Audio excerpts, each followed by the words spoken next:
Shovel part की शुरुआत में वाकिया और मिजुहा एक दूसरे को ज़ोर से पंच करते हैं और वो दोनों ही काफ़ी दूर जाके गिर जाते हैं।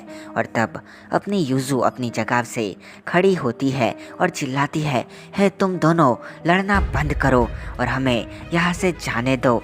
तुम्हें समझ नहीं आता मैं क्या बोल रही हूँ? तुम दोनों लड़ना बंद करो। और इन दोनों के बीच में जाने लगती है। तभी लकी इसका हाथ पकड़ लेता है और कहता है कि तुम ऐसे दो गैंगस्टर के बीच में नहीं बोल सकती हो। गैंगस्टर्स के अपने कुछ उसूल होते हैं जिसके मुताबिक अगर इन दोनों में से कोई भी एक हार नहीं चाहता या फिर मर नहीं चाहता तब तक इनमें से कोई भी नहीं रुकेगा। यूज़ू कहती है कोई मर नहीं चाहता? इसका मतलब है कि जब तक उन दोनों में से कोई नहीं मरेगा तब तक ये दोनों नहीं रुकेंगे। लकी कहता है हाँ एकदम सही। और मेचान कहती है तो फिर जाके तुम उसकी हेल्प क्यों नहीं करते हो? मिजुहा की हेल्प करो जाके। और अब यहाँ पर लकी थोड़ा सा डर रहा होता है तो वो कहता है मेचान तुम ये सब क्या देख कर बोल रही हो? मैं वहाँ पर जाके कैसे लड़ सकता हूँ? वो फाइट तो दो बॉस के बीच में है, तुम कुछ समझो। और तब यहाँ पर मात्सुरी इसकी बेइज्जती करते हुए कहती है कि तुम अपने आप को गैंगस्टर कहते हो। वहाँ पर देखो मिजुहा को पता है कि वो लड़ते लड़ते मर भी सकता है फिर भी वो लड़ रहा है। तुम्हारी तो खैर छोड़ो, वैसे भी मिजुहा एक मर्द है। और तब अपना लकी कहता है अब तो बात सेल्फ रिस्पेक्ट पर आ गई है, अभी मैं तुम्हें दिखाता हूँ कि मैं क्या हूँ। और फिर अपने वाकिया और मिजुहा के बीच में लड़ने चला जाता है। और मिजुहा कहता है मैंने तुमसे कहा था ना कि जब मैं वाकिया को कमज़ोर कर दूँ तब तुम बीच में पड़ना, यही प्लान था हमारा। वाकिया कहता है तो अच्छा ये वाला प्लान था। अगर यही तुम्हारा प्लान है तो क्यों ना तुम अपने साथ उस तीसरे वाले बंदे को भी बुला लो, लड़ते हैं। और ये देखकर यूज़ू कहती है हे भगवान ये इंसान है या फिर राक्षस? अभी भी दो लोगों से लड़ रहा है फिर भी वो फुजीवारा को लड़ने के लिए बुला रहा है। और तभी अपना मिजुहा यहाँ पर आके गिरता है और वाकिया लकी के चेहरे पर अच्छे खासे मुक्के बरसा रहा होता है। और तब फुजीवारा कहता है यूज़ू ये रुमाल लो और मेरे कंधे पर बांध दो, मैं जाके उससे लड़ता हूँ। और यूज़ू इसके कंधे पर रुमाल बांध देती है और फुजीवारा वाकिया के पास जाके लड़ने लगता है। और ये दोनों अब वाकिया पर थोड़े से भारी पड़ रहे होते हैं। और अपनी मेचान मिजुहा से कहती है प्लीज़ अब लड़ने मत जाओ, तुम वैसे भी काफ़ी चोटिल हो गए हो और मैं नहीं चाहती हूँ कि मेरी वजह से कोई और भी मारा जाए। इससे अच्छा तो मैं वहाँ पर जाके उसके हाथों मरना पसंद करूँगी। अगर मेरे मरने से सबकी जान बचती है तो मुझे मर जाने दो। मिजुहा कहता है अगर तुम्हें मरने देना होता मेचान तो मैं तुम्हें वही कॉन्सर्ट में ही मरने देता, पर मुझे तुम्हें बचाना है। मात्सुरी कहती है प्लीज़ मत जाओ, मैं तुम्हें फिर से खोना नहीं चाहती हूँ। मिजुहा कहता है मुझे तो ये भी नहीं पता था कि मुझसे कोई प्यार भी करेगा, लेकिन अब मुझे परवाह नहीं है क्योंकि तुम हो। मेरे मरने के बाद भी अब मेरे पीछे कोई तो रोने वाला है। मुझे इस बात की काफ़ी खुशी है और मैं भी तुमसे बहुत प्यार करता हूँ, लेकिन इस बार मैं तुम्हारे साथ नहीं रह सकता हूँ। अगली लाइफ में मैं तुम्हारे साथ अपनी ज़िंदगी को बिताना चाहूँगा। और अभी के लिए थैंक्स हेल्प करने के लिए और ये सब यूज़ू और मेचान को बताने के लिए। और यहाँ से खड़ा हो जाता है और जो साइड में क्रोबार पड़े होते हैं उन्हें उठा के अपने वाकिया से फाइट करने चला जाता है। और यहाँ पर लकी अपने वाकिया को पैरों पर मारता है पर उसे कोई असर नहीं पड़ता है। और फुजीवारा इसके सर पर जोर से पंच करता है पर अभी भी वाकिया एक इवल की तरह हंस रहा होता है। और इतने में अपना लकी अपने वाकिया के दोनों हाथों को पीछे से पकड़ लेता है और अपना मिजुहा अपने क्रोबार को लेके इसके सर पर मारने जाता है। और तभी अपना वाकिया उछल के इसे किक मारता है, मगर इस बार मिजुहा इसके पैरों पर क्रोबार को घुसा देता है। वाकिया कहता है तुमने वार तो काफ़ी अच्छा किया है, लेकिन तुम्हें इसे मेरे दिल पे मारना चाहिए था। और अपने लकी को दूर फेंक देता है और फुजीवारा के सर पर भी एक ज़ोर से लात मारता है और इतने में वो भी घुटनों पर आ जाता है। मिसुहा वाकिया के सर पर एक जोर से लात मारता है, जिससे वाकिया का सर घूमने लगता है और फुजीवारा पीछे से एक और क्रोबार उठाता है और अपने वाकिया के सर पर मारने जाता है। लेकिन तभी यहाँ पर हकारी आ जाता है, जो कि फुजीवारा के हाथ को पकड़ के उसे दीवार पर जोर से पटक देता है। लकी कहता है, हकारी तुम यहाँ पर कैसे? तुम तो हकारी कहता है, वो मैं बस पुलिस वालों को कंफ्यूज कर रहा था, लेकिन तुमने मेरे बॉस पर हाथ भी कैसे उठाया? और इसे जोर से पंच करता है, साथ में एक किक मारता है, जिससे लकी अपने युजू और मेचान के पास आके गिर जाता है। और मेचान कहती है, अब ये हकारी कौन है? और लकी कहता है कि हकारी मिसुहा के बाद सबसे ताकतवर इंसान है और अब हमारे जीतने का कोई भी चांस नहीं है। और युजू कहती है, पुलिस को कॉल करो।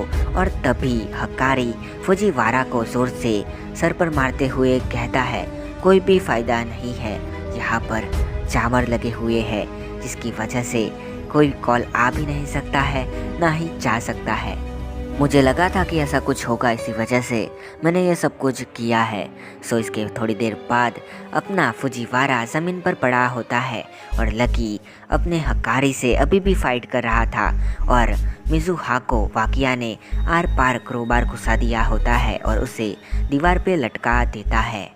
और जो मिजुहा होता है उसके पैर थोड़े से ज़मीन पर टच कर रहे होते हैं और अब हकारी अपने लकी को बहुत पीट के उसे नीचे फेंक देता है और कहता है, फाइट पूरी हुई, हम जीत चुके हैं और अब आप जो चाहे वो कर सकते हैं। और इसके थोड़े टाइम बाद अपना वाकिया कहता है, तो तुम लोग मुझसे फाइट करना चाहते थे, मुझे हराना चाहते थे और मुझे मारना चाहते थे, ये नहीं हो सकता है। और मेरी प्यारी बहन मेचान, अब मैं तुम्हें मारूंगा नहीं, लेकिन युजू के साथ एंजॉय करूंगा और तब तक करूंगा जब तक वो मुझसे अपने जान की भीख नहीं मांगती है, और फिर उसके बाद मैं उसे मारूंगा। हकारी, इसे मेरे रूम पर ले चलो।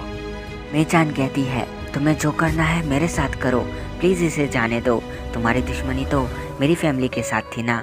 और वाकिया कहता है, ये तुम्हारी वाइफ है ना, तो फिर तुम्हारी फैमिली हुई कि नहीं? अब तुम्हारे पास सिर्फ दो रास्ते हैं, एक या तो खुद को मार दो या फिर मुझे इसके साथ एंजॉय करने दो, और जो पहला रास्ता है वो मैं तुम्हें नहीं करने दूंगा। और हाँ, तुम में से कोई भी हिला तो सबके सब मारे जाएंगे। गन पूरी तरह से लोडेड है। और अब अपनी युजू कहती है, प्लीज़ मुझे छोड़ दो, और दोनों ही हाथों को जोड़ती है, पर वाकिया कुछ भी नहीं सुनता है और उसके पैरों को पकड़ के खींचते हुए इसे रूम पर ले जाता है। और मेचान अपने हकारी के पैर पकड़ लेती है और कहती है, प्लीज़ हकारी, उसे बचा लो, उसे कहो कि वो ऐसा कुछ ना करे।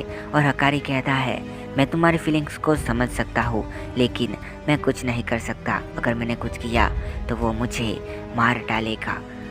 मेचान कहती है, अगर ऐसी बात है तो किसी तरह से फुजीवारा, लकी और मिजुहा को होश में ला दो, और तुम बस कुछ मत करो, ऐसे प्रिटेंड करो कि जैसे इन्होंने तुम्हें हरा दिया है।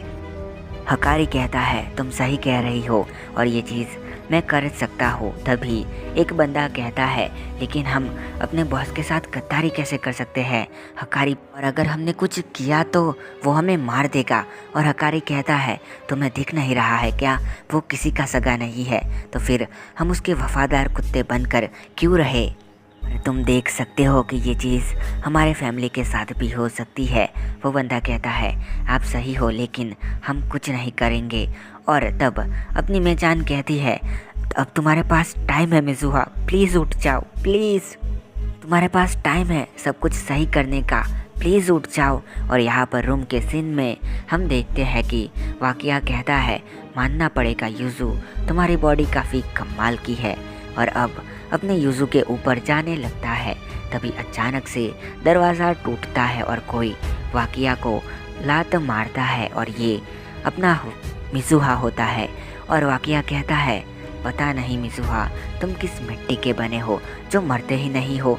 और यहाँ से एक रॉड उठा के अपने मिजुहा को मारता है। और इस बार अपना मिजुहा उसे रोक लेता है और अपने वाकिया के आंख पे ज़ोर से पंच करता है और उसी जगह पर मारते जाता है।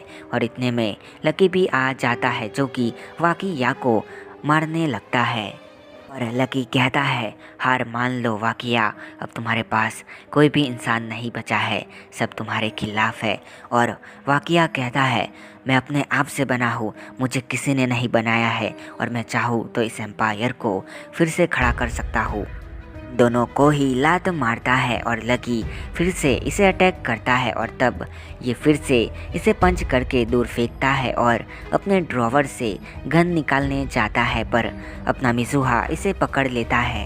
अगर मॉन्स्टर वाकिया कहाँ पर रुकने वाला था, वो गन निकाल देता है और अपने लकी को शूट कर देता है और वो अपने मिज़ुहा को भी शूट करता है, पर मिज़ुहा वहाँ पर नहीं रुकता और लकी के से होकर अपने वाकिया के पास आने लगता है। और इतने में अपने युजू को भी होश आ जाता है और जो युजू होती है वो थोड़ी सी खड़ी होकर अपने वाकिया के ड्रॉवर से दूसरी वाली गन निकालती है और मिसुहा कहता है, ऐसा मत करना प्लीज़। और वाकिया को इसके बारे में कुछ पता नहीं होता है और वो अपने मिसुहा के ऊपर एक गोली मारते जाता है और अचानक से हम रूम के अंदर से गोली चलने की आवाज़ सुनते हैं।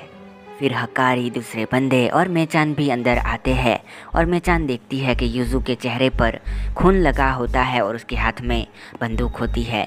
और वो देखते हैं कि नीचे जो मिज़ुहा होता है वो अपने वाकिया के ऊपर पड़ा होता है, जिसके 15 दिन बाद का सीन दिखाया जाता है।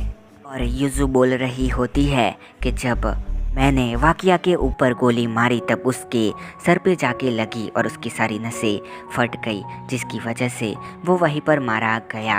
और फिर वहाँ पर पुलिस आई और जो लकी था उसने मेरे हाथों से गन को ले लिया और पुलिस ने उसे पकड़ लिया।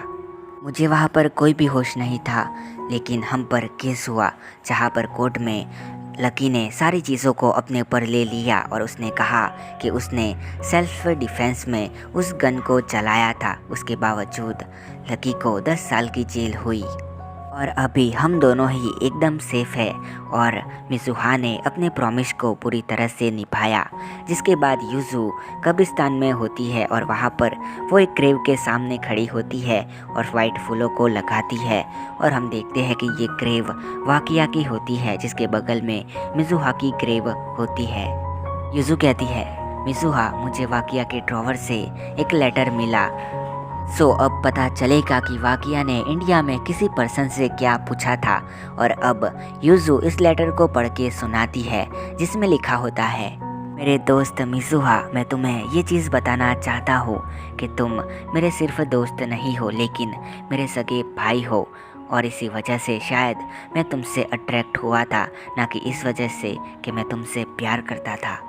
से अब तुम सोचोगे कि मुझे कैसे पता चला ये सब, तो जब हम इंडिया गए थे तब मैंने सारी जानकारी निकलवाई थी कि वहाँ पर हम दोनों ही बॉर्न हुए थे। ये उस टाइम मॉम डैड वहाँ पर घूमने गए थे पर वो प्रेग्नेंट थे। उसके बाद जब हम दोनों का जन्म हुआ तब हॉस्पिटल से तुम्हें चुरा लिया गया था और उसके बाद इंडिया में कहीं पर तुम्हें स्मगल किया गया, जिसके बाद जब तुम थोड़े बड़े हुए तुम्हें फिर से जापान के अंदर स्मगल किया गया। के बाद हम दोनों मिले। मुझे नहीं पता है कि तुम यहाँ पर कैसे आए थे, लेकिन मेरे भाई हो, मुझे ये लगा कि मैं तुम्हें ये बता सकूँगा कि नहीं, ये सोचकर मैंने इस लेटर को लिखा था। और मैं तुमसे बहुत प्यार करता हूँ मेरे भाई, तुम्हारा बड़ा भाई वाकी मुरासाकी। और अब युजू कहती है, तो तुम दोनों सगे भाई थे। और इसके बाद हम आफ्टर लाइफ के रास्ते पर अपने मिज़ुहा और वाकिया को एक दूसरे के हाथों पर हाथ रख के चलते हुए देखते हैं। ये दोनों हेवन के रास्ते पर आके खड़े हो जाते हैं, जिसके एक मंथ बाद का हमें सीन दिखाया जाता है जहाँ पर अपनी मात्सुरी और मेचान बातें कर रहे होते हैं। और लास्ट में मात्सुरी कहती है, मैं सच कह रही हूँ, ये चीज़ फिर से भी हो सकती है। और इतना कहकर वो यहाँ से चली जाती है। फिर अपनी युजू आती है और कहती है, वो क्या कह रही थी? मेचान कहती है, कुछ नहीं, बस वो पूछ रही थी कि वहाँ पर पुलिस कैसे आई। और युजू कहती है, मुझे लगा कि कुछ गलत होगा मेचान, तो मैंने सारा को कॉल करके बता दिया था कि मैं अगर 2 घंटे के अंदर वहाँ पर ना आऊँ या फिर मेरा कॉल ना आए तो तुम मेरे लोकेशन पर कॉर्प्स को भेज देना। ऐसे वहाँ पर पुलिस आई थी और मेचान कहती है तो अच्छा ऐसे पुलिस आई थी। जिसके थोड़े टाइम बाद अपनी मेचान और युजू कुछ बातें कर रहे होते हैं। पता नहीं कैसे इन दोनों के बीच में कुछ बहस शुरू हो जाती है और मेचान कहती है इस पर साइन करो और युजू वहाँ पर गुस्से में साइन कर देती है। ये नहीं देखती कि वो क्या है और मेचान कहती है मैं तुम्हें फ़ोटो में भेजती हूँ कि उसमें क्या है और अब युजू तुम अपनी ज़िंदगी जैसे चाहो वैसे जी सकती हो। युजू को ये बात समझ नहीं आती है। मेचान बाहर जाती है और तभी अपने युजू के फ़ोन पे मैसेज आता है फ़ोटो वाला और तभी अपनी युजू भी बाहर जाती है और वो देखती है कि मेचान का लगेज बाहर होता है और कार वहाँ पर खड़ी थी और मेचान उसके अंदर बैठ जाती है। कार यहाँ से निकल जाती है और तभी अपनी युजू उस फोटो को देखती है और इसका हाथ में से फ़ोन गिर जाता है और इसके अंदर डॉक्यूमेंट होते हैं डिवोर्स के, जिसके ऊपर अपने युजू और मेचान की सिग्नेचर होते हैं। इसके बाद हम देखते हैं कि अपनी जो मेचान होती है वो अपने दद्दू के घर पर आ जाती है। वो अपने गार्ड से कहती है कि युजू को अंदर आने मत देना और यहाँ पर ग्रैंडपा कहता है ये सब कुछ क्या है। मेचान कहती है बस आप कोई सवाल मत करना, आपकी उम्र हो गई है और मैं अपने स्कूल को भी संभालना चाहती हूँ। ग्रैंडपा कहता है लेकिन युजू का क्या। मेचान कहती है मैंने उसे डिवोर्स दे दिया है ग्रैंडपा। ग्रैंडपा कहता है लेकिन तुम ये क्या बोल रही हो मेचान कहती है हाँ मैंने वही किया है दद्दू और अपने कमरे में चली जाती है और दद्दू इसे देखता ही रहता है। जिसके बाद हम अपने युजू को देखते हैं जो कि कहती है वो आखिरी बार था जब मैंने मेचान को देखा था और इसी लाइन के साथ ये पार्ट यहाँ पर ख़त्म होता है।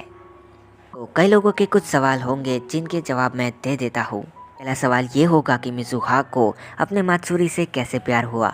तो बता देता हूँ कि अगर कोई तुम्हारे लिए इतना करता है तो सोचो वो तुमसे प्यार करेगा और तुम भी उससे प्यार करने लगोगे। और मिज़ुहा के साथ भी वही हुआ कि मात्सुरी ने उसके लिए इतना कुछ किया, सो उसे उससे अचानक से प्यार हो गया, लेकिन वो कुछ कर नहीं सका। उसे मेचान और अपने युजू को बचाना था। दूसरा सवाल ये होगा कि अपना हकारी इतनी जल्दी कैसे बदल गया। सो हकारी ने रियलाइज़ किया कि जो वाक़या था उसने अपने खास दोस्त यानी मिज़ुहा को मारते हुए भी कुछ भी नहीं सोचा, तो क्या वो आगे जाके ऐसा उसके साथ भी कर सकता है। और इसी ख्याल ने उसके सारी सोच को बदल दिया और अपने बाकी गैंग मेंबर्स के साथ भी यही चीज़ हुई थी और अपने हकारी ने युजू और मेचान की हेल्प करी। और तीसरा सवाल ये होगा कि मिज़ुहा कैसे मर गया। तो आंसर क्लियर है कि मैंने बताया था कि उसे काफ़ी चोट लगी है, वो भी दिल के पास, तो उस पर ज़्यादा खतरनाक हमले हुए तो वो मर सकता है और ऐसा ही हुआ था। वाकिया ने क्रोबार को उसके आर पार घुसा दिया था, ऊपर से उसकी बहुत ज़्यादा खून बहने की वजह से मौत हो गई थी क्योंकि वाकिया ने उसके अंदर कई सारी गोलियों को मार दिया था। और आखिरी सवाल कि वाकिया और मिज़ुहा भाई कैसे है, जबकि उन दोनों की शक्ल काफ़ी अलग है। तो वो दोनों ट्विंस ब्रदर है, लेकिन ऐसा होता है कई बार कि ट्विंस ब्रदर और सिस्टर में दोनों की शक्ल नहीं मिलती है और यही वजह है। जो मिज़ुहा था उसने अपनी उम्र को कम बताया था ताकि वो अपने वाकिया को बड़ा भाई कह सके। तो अगर कोई और भी सवाल है तो तुम लोग मुझसे पूछ सकते हो। मैं मिलता हूँ नेक्स्ट पार्ट में, तब तक के लिए गुड बाय और सायोनारा।